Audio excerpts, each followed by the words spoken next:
না না, এটা তো চোখের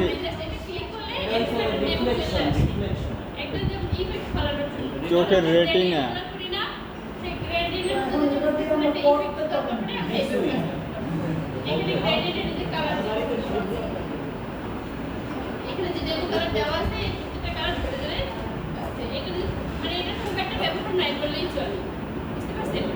কি সেটা একটু বলে দিলাম। মোবাইলটা ব্যবহার না করলেই চলে, কারণ আমাদের যে গ্রেডিয়েন্ট কালার যে শেড সেগুলো তো সব আমরা শেড থেকেই পাই। এটা থেকে তেমন আমাদের একটা দরকার হয় যে এখানে আমি ওটা জানা লাগবে না। না করতে হয় কাজে লাগবে কোন কাজে লাগবে ম্যাম আমি বলবো। বলেন। আমি তাহলে বলি ওই যে ধরেন কেউ না চায় চাকরি করে, ঠিক আছে, স্পেস সে একটা কাজ করতে আছে, এখন সৌর জগতের ছবি ওখানে থিম রাখতে পারে, অথবা চশমার দোকান, চশমার ওই যে চোখের ভিউ ওখানে রাখতে পারে। চোখের ভিউ এখানে রাখতে ওটা তো একটা রিফ্লেকশন। মানে আমি ইউজুয়ালি একটা জিনিস দেখাইলেই ভালো হয় ম্যাম। প্রজেক্ট করছি, কোন প্রজেক্টের কাজের মধ্যে আমার এটা আসলে দরকার পড়ে না, লাগবে ঠিক আছে, দরকার পড়ে না, কিন্তু এটা দিলে এরকম একটা ভিউ আসে সেটা আমরা দেখে রাখি। এখন এটা যদি আমি একটু কোনো ডিজাইন করলাম এরকম একটা হাইট ভিউ দরকার দিচ্ছে যে এটা হচ্ছে বাড়াই কমাই দেওয়া যায়, অপশন আছে, তারপর যদি এটা একটু হালকা করে দিয়ে হালকা করে দিয়ে যদি কাজ করতে পারি এই এটা খুব একটা ব্যবহার আমি দেখিনি, মানে বলে আমি একটু ভাবো ব্যবহার কাজ দিয়ে দেন। সেটা বুঝছি, তাহলে এগুলো কি আসে সেটা বুঝছি। গ্যালাক্সি আছে। এটা প্যাটার্ন চেঞ্জ করা যায় না, এটা সার্কেলই থাকে শুধু, খালি ঘুরে আর ঘুরে যাওয়া যায় আর একটু কালার শেড হয়ে যায়।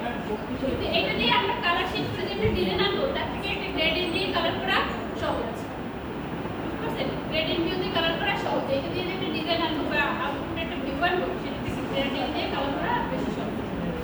ওকে, তারপরে দেখেন আপনারা চিন্তা করে যদি এটা দিয়ে কিছু করতে পারেন তো আমরা এটা কোনো কাজে লাগে না। আচ্ছা, আমরা এখন এই যে এখানে যে আমরা শেপে কাজ করছি না, যে বিভিন্ন শেপে কাজ করছি না, এই যে শেপ টুল রেক্টেঙ্গেল টুল বা এখানে বি রাউন্ড রেক্টেঙ্গেল টুল দেই, তখন আমরা ওখানে রাউন্ড রেক্টেঙ্গেল, কিন্তু এইগুলো হচ্ছে শেপ, এই শেপ যে শেপগুলো মধ্যে বিভিন্ন শেপ আছে, বিভিন্ন শেপের নাম আছে, সেই নামই ওটা করা যায়। তারপর এইভাবে ঠিক এইখানেও কিছু শেপ আছে কি না দেখেন, এখানে কিছু শেপ আছে কি না। এখন এই শেপগুলো আসলে সরাসরি আঁকা যায় না, যেমন এখানে আমি সরাসরি শেপ নেওয়ার পরে যদি আঁকি যেটা যদি কিছু লাইক ওইভাবেই শেপগুলো কি চলে আসে।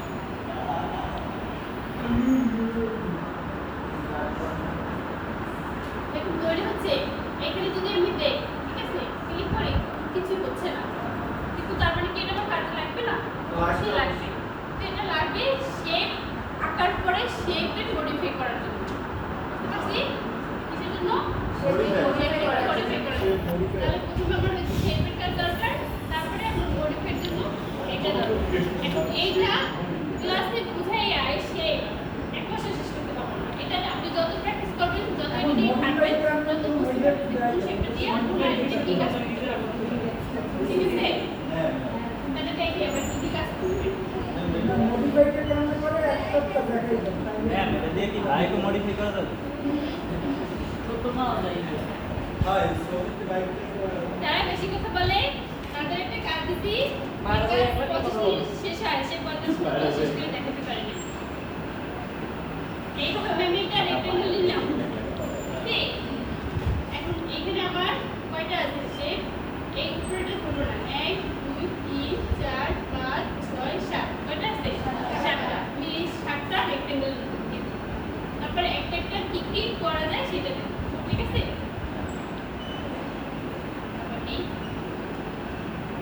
যেগুলো শেপে নিই, এই বাইরেও করতে পারবো, বাইরে ঘুরে ঘুরে দেখি কয়টা আছে?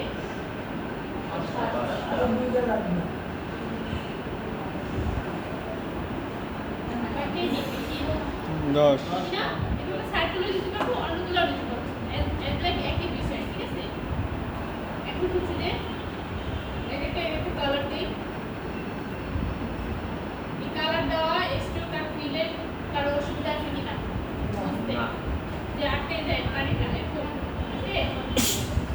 এই কালার আর স্ট্রোক কালার মেনটেন করে কাজ করতে পারলে কাজ আরো সহজ।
সাইজটা হচ্ছে যে এটা যে পয়েন্ট করে ই করা যায় কত পয়েন্ট